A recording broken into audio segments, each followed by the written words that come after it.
जान लेते हैं हिस्ट्री हिस्ट्री है क्या। बुक कीपिंग एंड अकाउंटेंसी की स्टार्टिंग 1494 में हुई थी। Father of book keeping and accountancy sir Luca Pacioli, ये इटालियन मैथमेटिशियन थे। ये जो उन्होंने एक बुक पब्लिश की थी, उस बुक का नाम था दी कंप्यूटेशन स्क्रिप्चर्स। ओरिजिनली ये मैथ की बुक थी, जिसके लास्ट चैप्टर में कुछ अकाउंटिंग के रूल और रेगुलेशन दिए गए थे। इस कारण इसको अकाउंटेंसी की फर्स्ट बुक माना जाता है। अब हम फर्स्ट टॉपिक पे आते हैं, book keeping and accountancy. Book keeping means क्या होता है? बुक कीपिंग मतलब संभाल के रखना। ऐसा तो हम कह सकते हैं बुक कीपिंग मीन्स बुक को संभाल रखना, लेकिन एक्चुअल में book keeping means record transaction in proper way. Record the transaction in proper way. इसकी डिफिनेशन होती है the art of recording business transaction in systematic manner is term as book keeping. यानी कि जो हमारे ट्रांजेक्शन है उनका रिकॉर्ड करना। ट्रांजेक्शन मीन्स जो भी यहाँ पे सेल और परचेस हो रही है। जब भी आप हम लोग कोई चीज़, जो भी हम अगर एक बिजनेसमैन है कुछ, तो हम कुछ ना कुछ सेल करेंगे, कुछ परचेस करेंगे, तभी तो सेल करेंगे। परचेस कर रहे हैं, सेल कर रहे हैं, तो उसको लिए हम लोग उसको बोलते हैं ट्रांजेक्शन। कोई हम एक्सपेंस कर रहे हैं वो भी हमारे ट्रांजेक्शन है। इसके अलावा कोई हमारे पास इनकम हो रही है वो भी ट्रांजेक्शन है। कोई भी पैसा हमारे पास आ रहा है या जा रहा है किसी भी वे में, तो उसको बोलते हैं हम ट्रांजेक्शन। और रेगुलर वे में तो उसको ट्रांजेक्शन बोलेंगे। The art of recording business transaction in systematic manner is term as book keeping. Book keeping के 3 ऑब्जेक्ट होते हैं। It is a science, it is an art और money consideration. It is a science. Book keeping and accountancy science क्यों है? Booking accountancy को कुछ rule और regulation होते हैं, इसलिए इसको क्या बोलते हैं? हम साइंस बोलते हैं। Systematic way and principle. Book keeping accountancy के कुछ रूल रेगुलेशन होते हैं, सिस्टमैटिक वे होता है और इसके कुछ प्रिंसिपल होते हैं। ऐसी कंडीशन में इसको क्या बोलते हैं? हम book keeping is a science. Book keeping is a art. It is art. Art क्यों है? क्योंकि अकाउंटेंसी जो बंदा करता है, अकाउंटेंट जो होता है, उसका वो ह्यूमन स्किल पे डिपेंड करता है। वो स्किल जो होती है वो डेवलप होती है। हम लोग सीखेंगे जब अकाउंटेंसी, तो हमारी स्किल जो होगी धीरे धीरे डेवलप हो जाएगी और हम किसी पार्टिकुलर कंपनी में या पार्टिकुलर ऑर्गेनाइजेशन में हम लोग अकाउंटेंसी जो है वो वर्क कर सकते हैं। इसलिए human skill and ability. Then क्या है? Money consideration. मनी कंसिडरेशन मतलब अकाउंटेंसी में आपका बुक कीपिंग में केवल मनी ट्रांजेक्शन ही इन्वॉल्व किए जाते हैं। जैसे कि जो भी पैसे से रिलेटेड होगा, अगर हमने 10,000 रुपये का कोई हाउस परचेज किया, तो हमें अगर 10,000 रुपये का हाउस परचेज किया तो वो तो हम ट्रांजेक्शन करेंगे। अगर हमें कोई गिफ्ट मिल गया है, जैसे मेरे गार्जियन ने मुझे हाउस गिफ्ट में दिया है, तो उसका ट्रांजेक्शन नहीं करेंगे। नेक्स्ट आता है आपका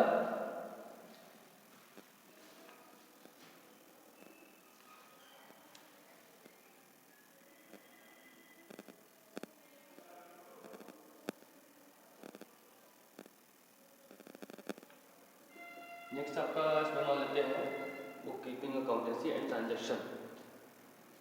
नेक्स्ट टॉपिक आपका आएगा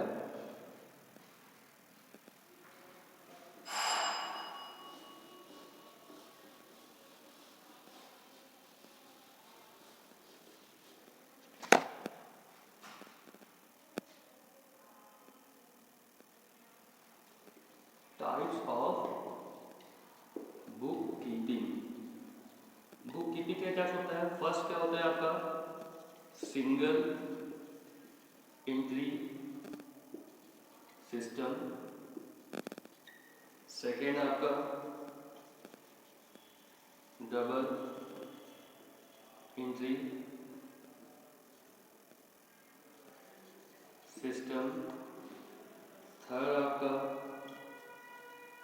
Indian book system.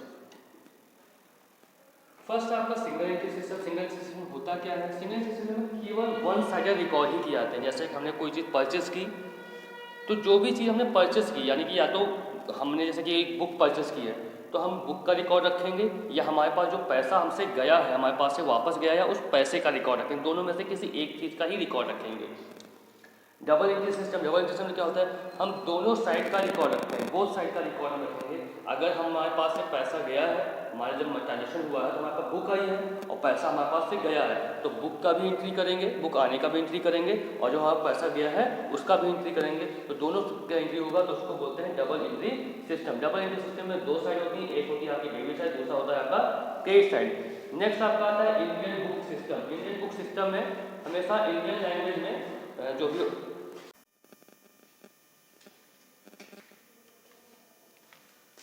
Hello student, next आपका टॉपिक है objective of book keeping. Objective of book keeping means क्या नीड है बुक कीपिंग की। बुक कीपिंग की नीड पहले सबसे फर्स्ट नीड है परमानेंट रिकॉर्ड। जब आप किसी चीज़ का रिकॉर्ड रखते हो, जैसे कि होता क्या है कि जैसे आप ट्रांजेक्शन करते हो, आप एक किसी आपने एक शॉप खोल रखी है, शॉप पे आप अपना शॉप चला रहे हो, तो ऐसे करके होता क्या है कि कस्टमर की कोई लिमिट नहीं होती कि आपके पास 100 कस्टमर आएंगे, 200 कस्टमर आएंगे। कितने लोगों ने आपसे क्रेडिट पे उधार क्रेडिट पर लिया हुआ है, कितने लोगों ने आपसे कैश पर लिया है, इसकी आपको जानकारी नहीं याद रहेगी। क्योंकि ह्यूमन बीइंग का जो माइंड होता है वो कुछ दिनों बाद जैसे आपका कंप्यूटर होता है कि जब आप मोबाइल आपका है कि जब नई चीज़ें आती है तो पुरानी चीज़ें आप धीरे धीरे मेमोरीज होती है और रेज होती आती है। वैसे ही ह्यूमन बीइंग का नेचर ऐसा होता है कि धीरे धीरे क्या होता है वो चीज़ भूलता जाता है। तो इसलिए क्या होता है रिकॉर्ड रखने की कुछ चीज़ अगर आप लिख लोगे तो उसको आप याद रखोगे। तो उसमें सबसे पहले क्या होता है टू हैव परमानेंट रिकॉर्ड। सबसे पहले क्या होता है आपका परमानेंट रिकॉर्ड रहता है। दूसरा क्या है to show the financial effect. Financial effect means कि आपके बिजनेस पे उस ट्रांजेक्शन का इफेक्ट क्या पड़ रहा है उसके बारे में जानकारी मिलेगी। नेक्स्ट आपका है prevention from error and fraud. कोई भी अगर बंदा जैसे आपका कोई वर्कर है वो आपसे कोई फ्रॉड करना चाह रहा है, लेकिन आपके पास अगर प्रॉपर रिकॉर्ड होगा तो वो फ्रॉड नहीं कर पाएगा। नेक्स्ट है आपका प्रोटेक्शन ऑफ एसेट्स। प्रोटेक्शन आपको जब पता होगा कि ये आप एसेट्स जो है आपकी कितने की है, आपको अगर रिकॉर्ड पता होगा, जैसे आपने एक अलमीरा जो है वो आपने 5000 की परचेस की, 3 साल बाद 4 साल बाद अगर आपके पास रिकॉर्ड है तो आप पता कर सकते हो कि अलमीरा आपने कितने की ली, अदरवाइज आप भूल जाओगे। ऐसे कंडीशन में प्रोटेक्शन ऑफ एसेट्स। नेक्स्ट आपका amount recovery from debtor. Knowledge होती है कि हमें अपने डेटर से कितना पैसा लेना है, कितना हमने पैसा रिकवर करना है। अमाउंट पे टू क्रेडिटर, हमें क्रेडिटर को कितना पैसा देना है। डेटर्स वो होते हैं जिनसे हमें पैसा लेना होता है और क्रेडिटर वो होते हैं जिनको पैसा हमें देना होता है। ये आपके हो गए ऑब्जेक्टिव। अब आता है process of book keeping.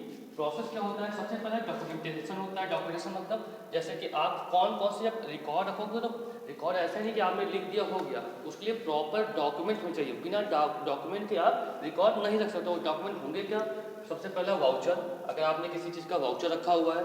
Second आपकी रिसिप्ट, कोई भी आपके पास रिसिप्ट होगा। इसके अलावा कोई भी आपका सेल्स स्टेटमेंट है, कोई भी ऐसी चीज़ जो रिकॉर्ड में आपका काम आ जाए वो आपका डॉक्यूमेंटेशन होता है। पर सबसे पहले फर्स्ट थिंग आपका ट्रांजेक्शन होगा, ट्रांजेक्शन के बाद वो डॉक्यूमेंटेशन होगा। डॉक्यूमेंटेशन मतलब वाउचर, रिसिप्ट और सेल्स स्टेटमेंट। नेक्स्ट आपका रिकॉर्डिंग। रिकॉर्डिंग मतलब क्या है कि उस ट्रांजेक्शन को हम रिकॉर्ड करेंगे। रिकॉर्ड करते कहाँ पे, हम लोग जर्नल में रिकॉर्ड करते हैं, जर्नल में। इसके अलावा आपके पास बुक आती है, बुक्स होंगी जैसे कि आपकी sales book, purchase book, cash book. उन बुक्स में रिकॉर्ड करना, सब्सिडरी बुक उसको बोलते हैं, subsidiary book, subsidiary book. Next आपका है, देखिए आपने अगर दिन भर में 10 लोगों को सेल किया तो मंथ में आपने 300 लोगों को सेल किया, 10 × 30, आपने डेली 10 लोगों को सेल कर रहे हैं तो 30 दिन में आपने कितने हुआ, 300 लोगों को सेल कर रहे हैं। इसी तरह आप अगर 10 मंथ बाद अगर देखेंगे तो आपको 3000 लोगों को आपने सेल किया।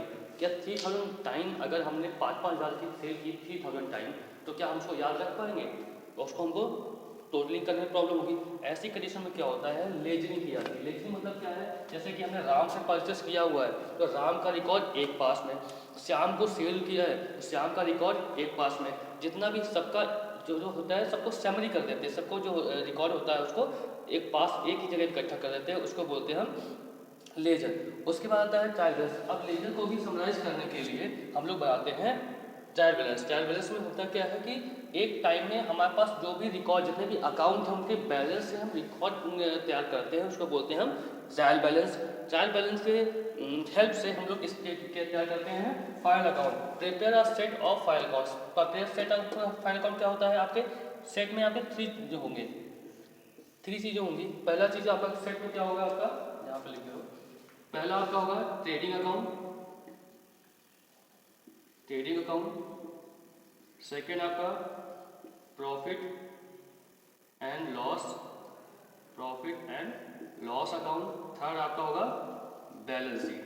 ट्रेडिंग अकाउंट में जितने भी आपके डायरेक्ट एक्सपेंसेस होते हैं वो लिखे आते हैं, प्रॉफिट एंड लॉस में जितने भी इनडायरेक्ट होते हैं वो लिखे आते हैं, बैलेंस शीट में जितनी आपकी एसेट्स एंड लाइबिलिटीज होती हैं उनका हम लोग रिकॉर्ड रखते हैं। अगर हमेशा ध्यान रखना है कि बैलेंस शीट का टोटलिंग जो होगा डेबिट और क्रेडिट का टोटलिंग हमेशा बराबर आएगा।